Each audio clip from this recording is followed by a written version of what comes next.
Welcome to the Great Detectives of Old Time Radio. From Boise, Idaho, this is your host, Adam Graham. If you have a comment, email it to me, box13@greatdetectives.net. Follow us on Twitter at Radio Detectives and become one of our friends on Facebook. Facebook.com/Radio Detectives. Today's program is brought to you in part by the financial support of our listeners. You can support the show through the Zelle app by sending to box13@greatdetectives.net, and you can also become one of our ongoing Patreon supporters for as little as $2 per month. Just go over to patreon.greatdetectives.net.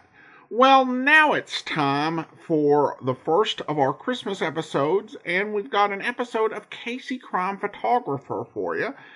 This one is from 1946, so not too far off from the episodes we've been playing up to last week. The original air date on this one is December the 19th, 1946, and the title is Christmas Shopping. The Anchor Hocking Glass Corporation brings you Crime Photographer.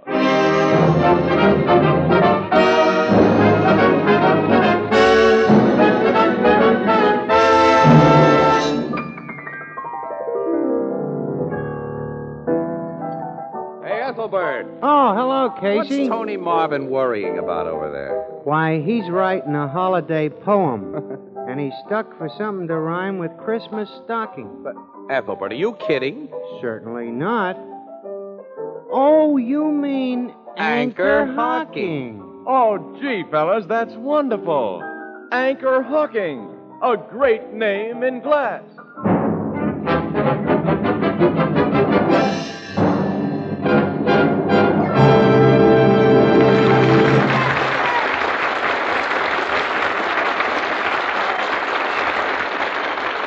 Good evening, ladies and gentlemen. This is Tony Marvin. Every week at this time, the Anchor Hocking Glass Corporation of Lancaster, Ohio, and its more than 10,000 employees bring you another adventure of Casey, crime photographer, ace cameraman who covers the crime news of a great city. Written by Alonzo Dean Cole. Our adventure for tonight, Christmas shopping.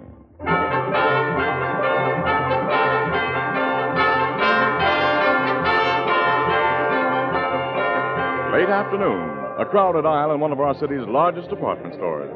Making slow headway through the jostling shoppers are... Casey, I've never seen the store so crowded. We say that every year during the week before Christmas, Annie. Where are you taking me now, huh? Well, you haven't anything for your Aunt Harriet yet, so I thought we'd look at umbrellas. They're on this side of the store somewhere. Yeah. Annie, look, you can pick up a much nicer umbrella for Aunt Harriet than I can. I trust your judgment, absolutely, Annie. So suppose I shop for all the uninteresting items while you go up to the toy department and watch the electric trains again. Well, you know I've still got to pick up a few more things for my sister's kids, Annie. And hey, Annie, wait a minute. Hang on to your pocketbook. Keep an eye on that little guy in the black overcoat just ahead of us. Who? That's Fingers Fogarty, one of the best-known dips in the city. Pickpocket? Yep. Shove through this mob a little faster, Annie. Now keep him in sight.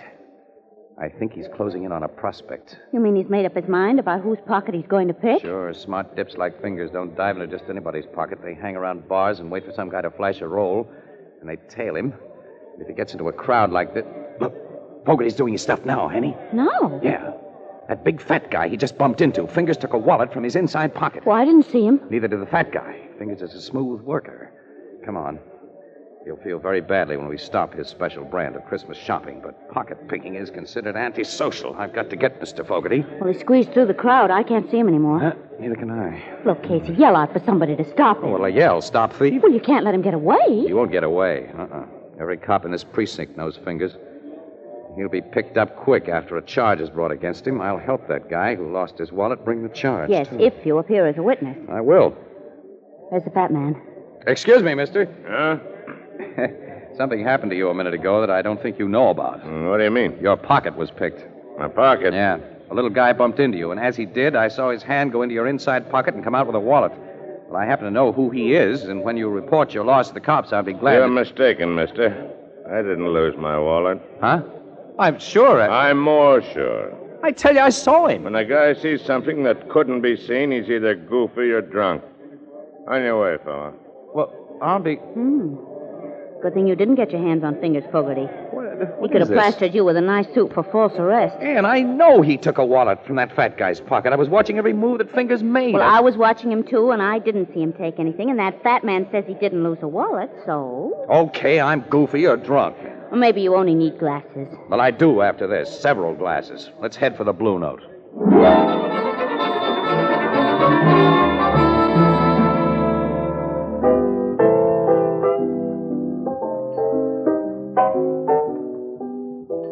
You and Casey get your Christmas shopping done this afternoon, Miss Williams? Well, I accomplished quite a lot, Ethelbert, but not Casey. He got sore, and after that, nothing would please him. What'd you get sore about, pal? Nothing. Oh, he had a little eye trouble. Oh, gee, that's too bad. Did you see spots floating in front of you, Casey? My eyes are okay. Now, fill that glass up again, Ethelbert, and don't ask so many silly right. questions. Mine, too, Ethelbert. Right away, Miss Williams. Oh, now, Casey, don't you think it's about time you snapped out of your grouch? Well... It's pretty silly to get yourself all burned up just because you made a mistake. I didn't make a mistake, Annie. Fingers Fogarty took a wallet from that fat guy's pocket. What burns me up is I didn't find out why the fat guy denied it. Well, how could you have found out? Oh, I don't know. But I'm supposed to be a newspaper guy, Annie. Well, we may have missed a story with pictures. Here's your refreshment, folks. Oh, thanks, Ethelbert. Say, have you stopped into your office since you finished shopping? Hey, bartender, who's the boss here? Well, what do you want? You want to buy a nice Christmas tree? You got some nice ones? A wagon full of them, fresh from Nova Scotia. Let's see one. Well, I'll be right back. Say, Casey, have you two stopped in at your office since you finished your shopping? Certainly not. This is our day off. Then you ain't heard the big news yet. What big news? One of your police reporters, Jake Birkin, was in a few minutes ago and tipped me off about it. Gee, was all excited. What happened, Ethelbert? About half an hour ago, the cops arrested the kidnapper and murderer of Gregory Walters. They did? Where? Well, where'd they get him? Well, like you know, before the Walters family paid over that $50,000 ransom to the kidnapper, Yeah. the FBI made a list of the serial numbers on the bills, which they circulated all over the country. Of course, we know all that, Uh, Ethelbert. How's this tree, mister? Nice and bushy, huh? Let's see one a little taller. Little taller, okay. Ethelbert, will you tell us about that kidnapper? Well, I'm getting to Well, it. come on. Well, a guy walks into a tavern over on 36th Street tonight, Yeah. orders a drink, and hands the barkeep a $20 bill with one of them hot numbers on it. The barkeep checks the number, calls a cop, and when the cop searched the guy, he found about $500 more of the ransom dough in his Well, pockets. Ethelbert, who is the guy who had the ransom dough? Have the cops identified him Well, yet? they knew him as soon as they laid eyes on But him. Ethelbert, who is he? Please. Hey, is this tree big enough, mister? Let's see. Well, let's see one a little thicker around the bottom. Thicker around the bottom. Ethelbert, will you please Casey tell and us? I know him. He's always been a small-time crook, and I was surprised to learn he was mixed up with anything so big as kidnapping and murder. Oh, say, will you tell us? I am telling you. It's that little runt, Fingers Fogarty. Fingers Fogarty. Yeah, the dip. He had Walter's ransom dough on him? About $500, just like I said. Naturally, Fingers denies having anything to do with the kidnapping. He said he lifted the dough out of the pocket of a guy who was Christmas shopping in S.J. Franken's department store. Franken's? Around 4 o'clock this afternoon. Casey Franklin. And that fat guy denied he's been robbed. Do you think he was the Oh, I one? can't see Fingers as a kidnapper. He's always been just a slimy little sneak thief. Hey, what's this about a fat guy, Casey? Annie, come on. We're going to tell Logan what happened in Franken's. Well, what did happen, Well, never mind. Casey? You'll hear it later, Ethelbert. So long. So long. Hey, is this one big enough for you, mister? I tell them two a whole complete news story in 2 short words, then they run off and leave me out on a limb. What limb? Too big? Oh, you? Ah. Oh, no, we've got to have a really big tree.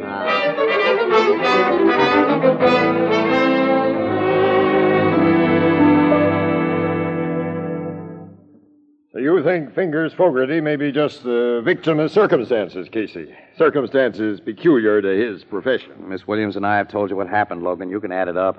Captain, have you got anything on Fogarty outside of the $500 found in his pocket? And not yet, Miss Williams. The joint he lives in is being searched, but we don't think he was chump enough to hide the rest of his ransom money there. If he lifted the 5 C's from that fat guy, he has no rest of the dough to hide. Now, look, Casey. Fingers Fogarty knows you pretty well, doesn't he? Yeah, sure, he knows me, certainly. Now, hasn't it occurred to you that he may have put on an act for your benefit? I don't get you. Let's assume that Fingers is the real kidnapper.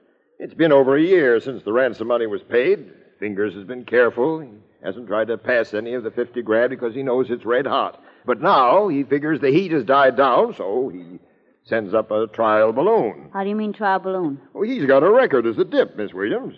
He figures if he gets caught passing that dough, we'll believe that he lifted the money from a guy's pocket. And to cinch it, he acts like he's lifting it from a guy's pocket while Casey is watching him. He picked you for his star witness, pal. Logan, hasn't it occurred to you that the fat guy might have been sending up that trial balloon? Huh? What do you mean? Assume the fat guy is the real kidnapper. And he wants to know how safe it is to pass those ransom bills. He knows that Fingers is a pickpocket. Well, he goes to one of the little runt's hangouts and flashes a roll in front of him. And then he leaves the joint, saunters into a crowded store where it'll be easy for Fingers to work, and Fingers does exactly what's expected of him. That's a reasonable theory, Captain. Well, sure. If Fingers gets caught passing that dough, the kidnapper learns about it from the papers and continues to let the money cool off. Also, Fingers has a long record. You cops won't believe anything he tells you. You'll tag him as the Walters kidnapper, which will leave the real one sitting pretty. The only thing the real kidnapper didn't figure was that someone might see Fingers take his wallet. Well, maybe you got something there, Casey. You and Miss Williams have never seen that fat guy before? No, but we'll know him if we see him again, though. Definitely. Your description might fit 1,000 guys in this town. I want you two to go up to the record room and look at some pictures we've got in the files. Oh, great. That'll only take us about 4 or 5 hours, Logan. Oh, Casey. And this was to have been our night off.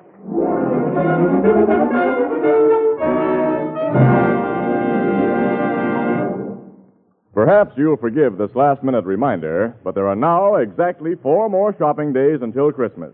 That means a very real problem to those of us who like to put things off, as who doesn't?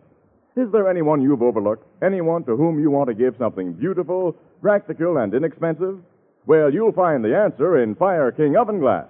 Whether it's a single Fire King casserole or an entire set of Fire King oven glass, prices are unbelievably low, and it'll take a minimum of shopping time at your favorite chain, variety, hardware, or department store. So remember, with housekeeping a real problem in this post-war era, Fire King oven glass is a gift that makes it easier in so many ways, because Fire King makes foods go farther and enables you to turn leftovers into delicious main courses. Fire King oven glass is a product of Anchor Hocking. A great name in glass.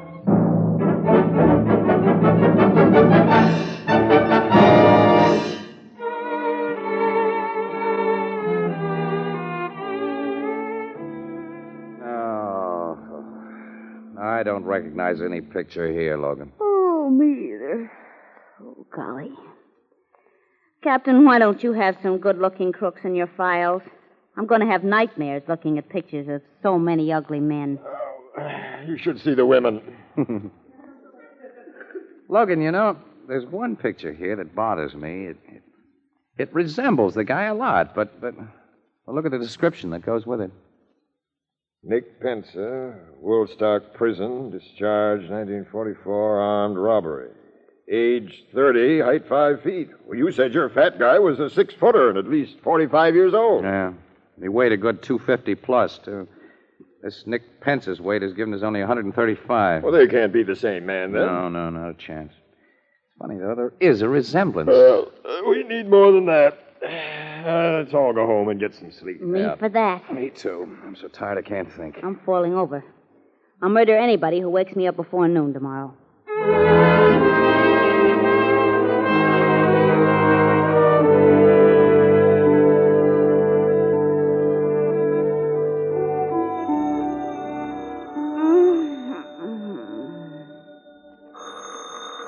Oh, no, thank you. No, thanks.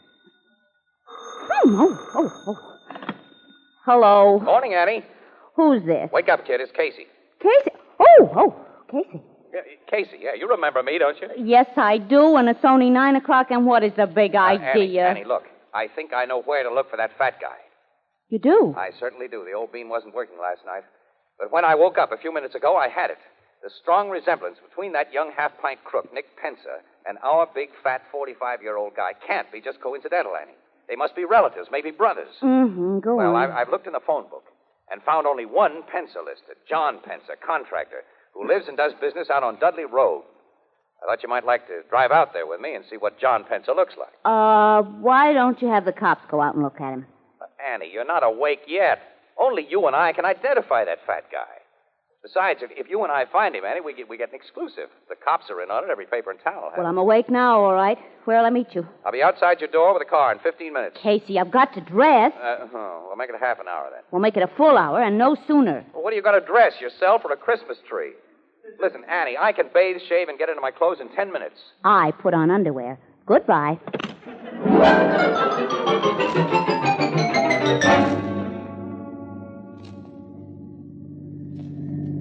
We're getting close to that address, Annie.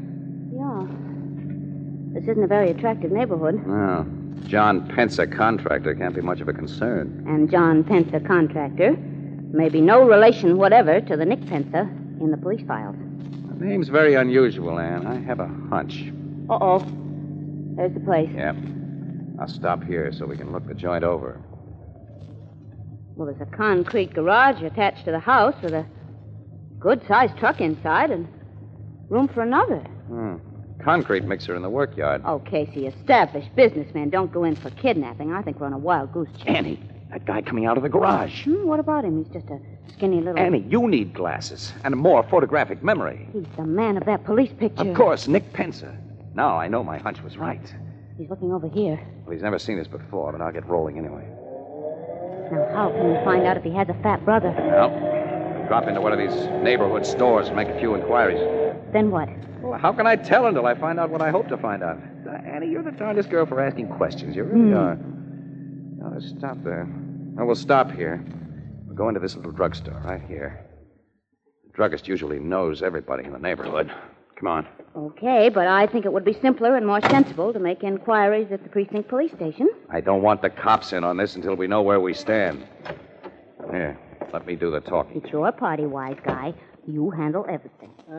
What can I do for you young people? Hello, Pop. We're going to have, what kind of ice cream soda do you want, Annie? If I must have an ice cream soda, chocolate. Chocolate. Same for me. 2 chocolate sodas. That's right. Oh, by the way, I'm looking for a party in this neighborhood by the name of Pensa. I imagine you know the family well. Pensa? Yeah. Never heard the name before. You never heard of it? Change my order to raspberry. Yes, miss. 1 raspberry. I'm just a stranger here. Come down from upstate to handle this place while my son's away hunting. Maybe my granddaughter can tell you what you want to know. Say, Katie. Yes, Grandpa? Come here. Fella's looking for a party by the name of Penner. Penner? No, not Penner. Pensa. Oh, I know the Pensas. All of them. You do? That's swell. Mr. Pencil lives down the street. Uh-huh. Over his office. He's a contractor. What's he look like? Is he, Is Mr. Pensa short and skinny, and his first name is Nick. well, Nick Pensa's not the contractor. Yes, he is. Ever since he got out of prison a couple of years ago. You say somebody's gone to prison, Katie? No, Grandpa. They've come out. That serves him right, then. The man's reformed now. Oh, that's bad, very bad. Grandpa's a little deaf. Yeah, I can see that. Sister, I understand that my friend, Nick, has a brother or a cousin. No. Maybe an uncle? No. Here's the sodas. Who gets the raspberry? He does. Here you are, mister. Thanks. And Mr. Casey, you have earned it. Sister, you mean Mr. Nick Pensa has no relatives at all? He's got a sister and a nephew. Oh, that's a great help. How old's the nephew? About 10? No, ma'am. It's the funniest thing. Mr. Gus Pensa is a lot older than his uncle. Huh? Mr. Gus is Mr. Nick's partner, I think. And he comes in here all the time. What does Mr. Gus Pensa look like? Well, he's tall and fat, and in the face he looks like Mr. Nick. Annie, give me that chocolate. You take the raspberry. Here's Mr. Gus now. Oh, Casey. He's our fat guy. Mr. Gus, these people were just asking about you. They're friends of Mr. Nick. Oh, that's bad. Is that so? He recognizes us, Casey. Yeah. Wasn't it lucky I dropped in here when I did? The fine friends are nicked. Grandpop, go back to your back room and put me up 2 bits worth of turpentine. 2 bits worth of turpentine? Go along and help him, Sissy. He can never find anything. I'll show him, Mr. Gus. So you two were asking about me. You've been told that we were. I noticed a car outside with a press sign on it. Yours? Yeah. And you were looking for me because of what you happened to see in Franken's yesterday. If I said no, you wouldn't believe me. Right. This hand in my pocket has a gun in it, mister. So do exactly as I tell you. Okay. Remember, and don't pull anything. Here's a bottle of terps. Thanks, Grandpa. Here's your 2 bits. Come on with me, folks. You said you wanted to pay Nick a visit. Casey. We got no choice, Annie. Right. So long, Grandpa. Hey, ain't you folks going to finish your sodas? No, we lost our appetites. You didn't take even a sip of your raspberry, mister. That's what you think, sister. Get into your car. Both in the front seat. You drive, fella. I'll sit in back with this gat. Where'll I drive to? Just down the street to Nick's place, mine. He and I are partners in everything. And he'll be tickled to see old friend.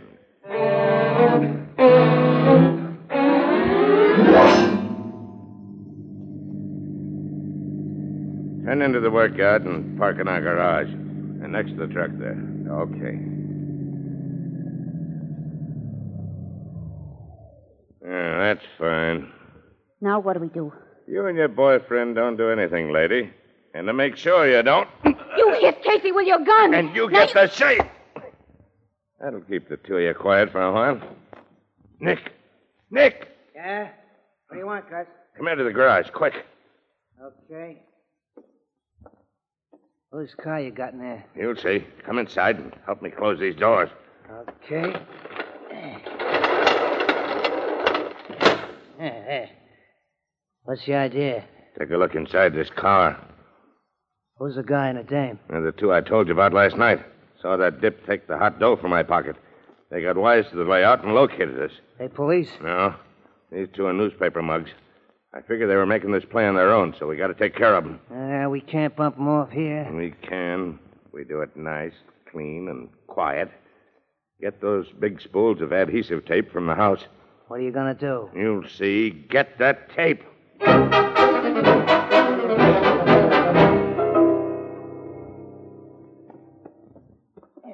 Yeah. Got the gal all tied up, Gus. And help me with this guy. Yeah. Wrap some more tape around his ankles. Okay.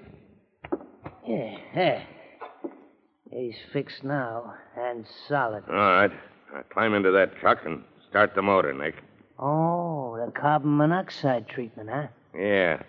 Nice, clean, and quiet. We just lock them in this closed garage to breathe the gas.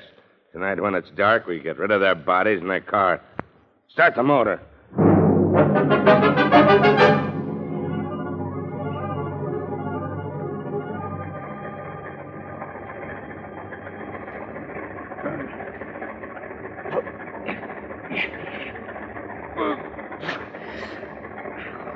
Ann, I worked the tape off my mouth against that fender. Nod your head if you're okay, kid. Good. I'm going to try to pull the adhesive tape off your wrists with my teeth. I'm getting lightheaded. Gas is beginning to work. I got the tape. Now pull and turn your wrists. Pull more, Annie. There, that did it. Your hands are free. Pull the tape off your mouth now. Casey, the gas. Keep your head down low, kid. Try to hold on. I will. Pull this tape off my hands. You better let me free my ankles first so I can get to that truck and shut off the motor. No. Free my hands. Those two guys may be just outside where they can hear. Yes, but if it keeps on running, we'll... If it doesn't keep on running, we'll have no second chance like this. Free my hands. All right. I've got the end loose. Pull now. There, does it. Now, unwind your ankles while I get this stuff off of mine. What good will it do us? We can't get out of here. We'll get out. Don't breathe, Judy. This Get out. garage is solid concrete. And I heard them lock those heavy doors when they went out. So... There, I've got my ankles free. Hang on, kid. I'm picking you up. What are you going to do? I'm putting you in this truck. This truck? Why? It's taking us out of here. Keep your head down. Okay. I'm driving through those doors. Okay, so we're through. It's pure air. Wait a minute, look. Also, those two Pensa guys, they heard us. Listen, they have guns, too. Step on the gas, Casey. Drive past them. Let's get away. I can't. You can't. What's the matter? I stalled the motor. Duck, they're shooting. Oh, why are they running away? They're getting into that car. They're going to try to get away. If I can only get this motor started again. That did it. Now, come on. Casey, don't drive toward their car. They'll start I'm driving shooting. into their car.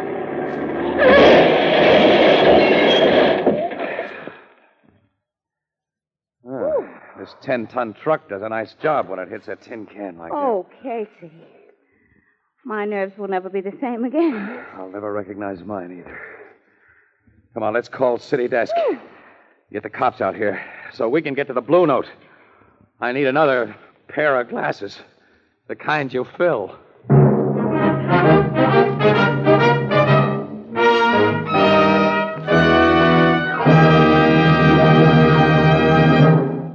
Recently, in a big eastern city, a group of trained men and women called on thousands of housewives and asked this simple question. What kind of container do you prefer for the foods you buy? An overwhelming majority of housewives said they preferred to buy food packed in glass. Among them were a great many mothers of small children, and by a ratio of more than 8-to-1, these mothers said they insisted on prepared baby foods packed in glass. They gave many reasons, as you might expect, but here are the 3 reasons mentioned most frequently. First, glass lets you see what you buy before you buy it. Second, you can heat, serve, and store leftover portions of prepared baby food in the same glass container. And third, these young mothers agreed that sterilized glass containers are cleaner and more sanitary. You can buy an increasing number of the better brands of food packed in glass, and all of the better brands of prepared baby food come to you in Anchor glass containers sealed with tamper-proof Anchor vacuum caps. Both products of Anchor Hocking. A great name in glass.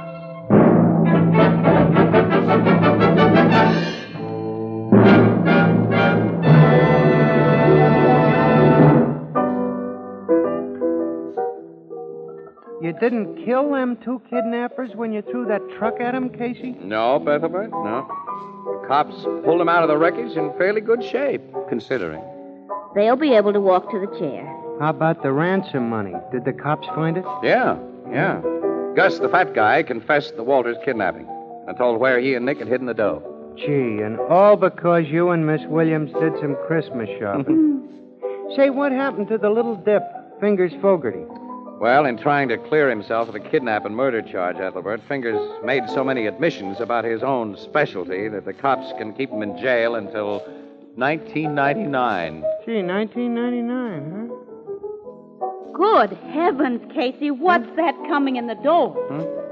What on earth? What do you say, mister? That's the biggest tree I got on the wagon, okay? Yeah, uh-huh. Yeah, now that's what I call a real Christmas tree. Ethelbert, what are you going to do with such a big tree? Well, you couldn't get a little tree in that big room.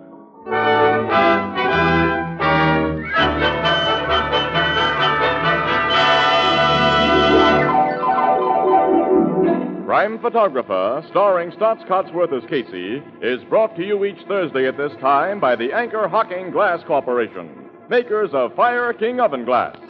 Anchor glass containers, Anchor caps and closures. All products of the Anchor Hocking Glass Corporation. A great name in glass.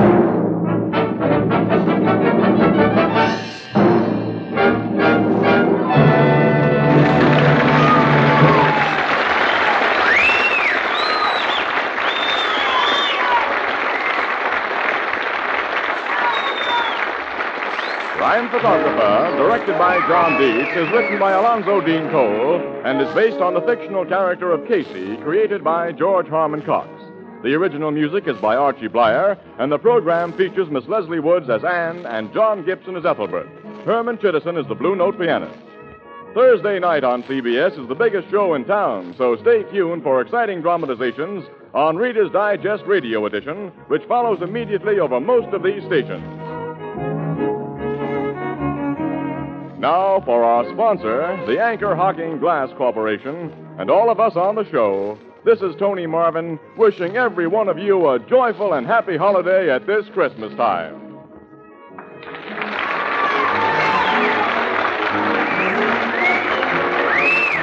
This is CBS, the Columbia Broadcasting System.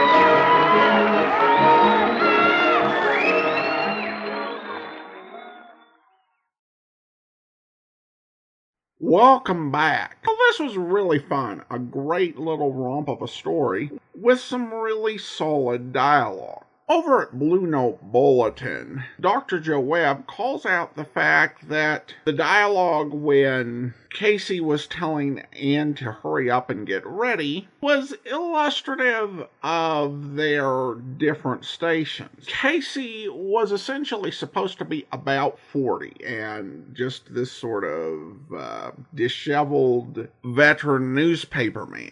Anne was supposed to be about 25 years old and college educated, which at the time tended to indicate a wealthier background unless you worked your way through college. And I don't think Anne necessarily gave off that sort of background. Now we turn to listener comments and feedback, and there's an email with Mark I'm going to read a little bit of, and it's all about the feeds I've been referencing. Adam, I'm listening to you talk about all of your different feeds. Years ago, I paid a couple of bucks to buy your app. Doesn't that already give me everything? I get at least one or more feeds every day except Sunday, and even sometimes then.